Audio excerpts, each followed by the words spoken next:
Theoretically তো যখন একটা দলের কার্যক্রম সময়ের জন্য ব্যান করা হয়, থিওরিটিক্যালি ওই ব্যানটা আপনার পার্মানেন্ট কি পার্মানেন্ট না সেই ধরনের প্রশ্ন থাকে।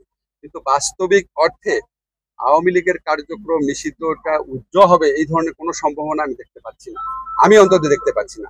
বরং আমি যেটুকু জানি যে আমাদের আন্তর্জাতিক অপরাধ আদালতে যে প্রসিকিউশন টিম আছে সেই টিমের পক্ষ থেকে সংগঠন হিসাবে আওয়ামী লীগের বিচার চাওয়ার একটা পদক্ষেপ বরং নেওয়া হচ্ছে। কাজেই এই মানে নির্বাচনের আগে তো দূরের কথা, অদূর ভবিষ্যতে আমি আমার পর্যবেক্ষণ থেকে যেটুকু বুঝি আর কি, আমার ধারণা আওয়ামী লীগের কার্যক্রম এটা আপনার যে নিষিদ্ধ হয়েছে এটা উজ্জ্বল হওয়ার কোনো সম্ভাবনা নাই বাস্তব। যে আমাদের প্রধান উপদেষ্টা যে ইন্টারভিউটা দিয়েছেন ওখানে ওনাকে প্রশ্ন করা হয়েছিল যে এত মানে নির্বাচনে দেরি করা হচ্ছে না। কিছু মানুষের তো নির্বাচন নিয়ে সবসময় যে কোনো ব্যাপারেই পলিটিক্যাল মতানৈক্য থাকে। কেউ কেউ মনে করেছে আরো আগে নির্বাচন দিয়ে চলে গেলে ভালো হতো, কেউ কেউ আবার বলেছে সরকারের, আপনারা জানেন কোনো কোনো সময় বলেছে, এটা মিথ্যা কথা না, সরকার আরো অনেকদিন থাকুক, সংস্কার করুক। কিন্তু আমার কথা হচ্ছে সরকারের ইচ্ছা কি সেটা তো আমাদের প্রধান উপদেষ্টা অত্যন্ত স্পষ্ট করে বলেই দিয়েছেন, ফেব্রুয়ারির প্রথমার্ধে নির্বাচন। যতবার কথা বলছেন উনি ফেব্রুয়ারির প্রথমার্ধে নির্বাচন, ফেব্রুয়ারি প্রথমার্ধে নির্বাচনের পরে 1 সেকেন্ড 1 মিনিট 1 ঘন্টাও থাকার ইচ্ছা আমাদের নাই। যত তাড়াতাড়ি সম্ভব আমরা স্মুথ ট্রানজিশন অফ পাওয়ারে প্রথম থেকে বিশ্বাস করতাম। আমাদের শুধু দুইটা চিন্তা ছিল যে আমরা নির্বাচনের আগে বিচারের যে দৃশ্যমান অগ্রগতি বা সংস্কারের দৃশ্যমান অগ্রগতি সেটা একটু হয়ে যায়, কারণ অনেক মানুষ জীবন দিয়েছে, অনেক স্যাক্রিফাইস এখানে আছে।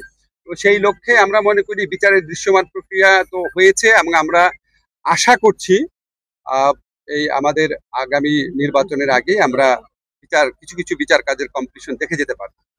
তারপর সংস্কার কাজে আমি আপনাদের অনেকবার বলেছি, গণমাধ্যমে বলেছি, আমরা কিন্তু অনেক সংস্কার করেছি। যেমন আমি বিনয়ের সাথে বলি আপনাদের, আমার মন্ত্রণালয়টা আমার সবচেয়ে বেশি মনে থাকে, এই জন্য বলছি। আমরা শুধু আইন মন্ত্রণালয়ে প্রায় 9 থেকে 10টা বড় ধরনের সংস্কার করেছি। যেমন আপনারা জানেন বাংলাদেশে প্রথমবারের মতো সিভিল কোড আর ক্রিমিনাল কোডের কার্যাবলী সম্পূর্ণ আলাদা করা হয়েছে। তারপর হচ্ছে আমরা লিগ্যাল এইড সার্ভিসের সম্প্রসারণ করেছি, বাধ্যতামূলক লিগ্যাল এইডের সিআরপিসি অ্যামেন্ডমেন্ট করেছি, সিপিসি অ্যামেন্ডমেন্ট করেছি, আমরা অনলাইন বেল বন্ডের ব্যবস্থা করছি।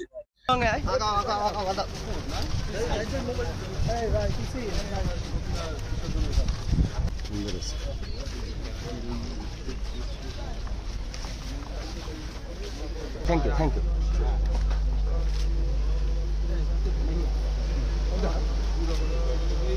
Ano to?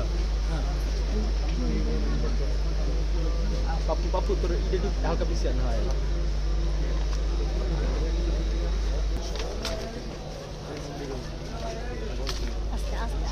Agak পিছনে পিছনে। জন ভাই লাইটটা বন্ধ করেন।